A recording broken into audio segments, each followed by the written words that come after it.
વડોદરામાં ફાયર બ્રિગેડમાં નવા એચઓડીની નિમણૂક સામે સવાલ ઉઠ્યા છે। આરોગ્ય અમલદાર દેવેશ પટેલને ફાયર બ્રિગેડના એચઓડી બનાવાયા। સિટી એન્જિનિયર અલ્પેશ મજમુદાર પાસેથી ચાર્જ છીનવાયો છે। ફાયરની કામગીરી સાથે લેવા દેવા ન હોવા છતાં આરોગ્ય અમલદારને જવાબદારી આપવામાં આવી। ડેપ્યુટી મ્યુનિસિપલ કમિશનર હસમુન પ્રજાપતિએ કરેલા ઓર્ડર પર સવાલ ઉઠ્યા છે। વધુ માહિતી મેળવીએ સંવાદદાતા રવિ પાસેથી। રવિ, જેને ફાયર બ્રિગેડ સાથે કોઈ લેવા દેવા જ નથી એવા આરોગ્યના અમલદારને એચઓડી બનાવવામાં આવ્યા છે, ત્યારબાદ અનેક સવાલો પણ ઉઠી રહ્યા છે। શું અપડેટ્સ છે આ મામલે?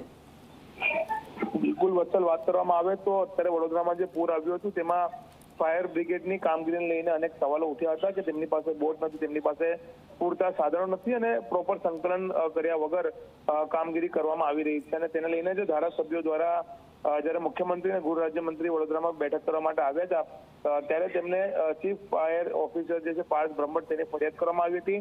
અને પાર્થ બ્રહ્મભટ્ટના જે એચઓડી તરીકે અલ્પેશ મજમુદાર હતા ત્યારે ડેપ્યુટી મ્યુનિસિપલ કમિશનર હવે અલ્પેશ મજમુદારને પાસેથી ફાયર બ્રિગેડના એચઓડીનો ચાર્જ લઈ લીધો છે અને તે ચાર્જ આરોગ્ય અમલદાર દેવેશ પટેલને આપવામાં આવ્યો છે। પરંતુ અહીંયા પણ સવાલ ઉઠી રહ્યા છે કે જેને ફાયર બ્રિગેડની કામગીરીનો કોઈ અનુભવ નથી, કોઈ સાથે આ વિભાગ સાથે લેવા દેવા નથી, તેવા અધિકારીને ચાર્જ સોંપવામાં આવ્યો છે। ત્યારે અનેક સવાલો ઉઠી રહ્યા છે કે દેવેશ પટેલ કઈ રીતના ફાયર બ્રિગેડના એચઓડી તરીકે પોતાની ફરજ નિભાવશે, કારણ કે તેમની પાસે વડોદરા શહેરનું સૌથી મોટું આરોગ્ય વિભાગ તેમના પાસે છે, લોકોના સ્વાસ્થ્યની ચિંતા તેમને કરવાની છે।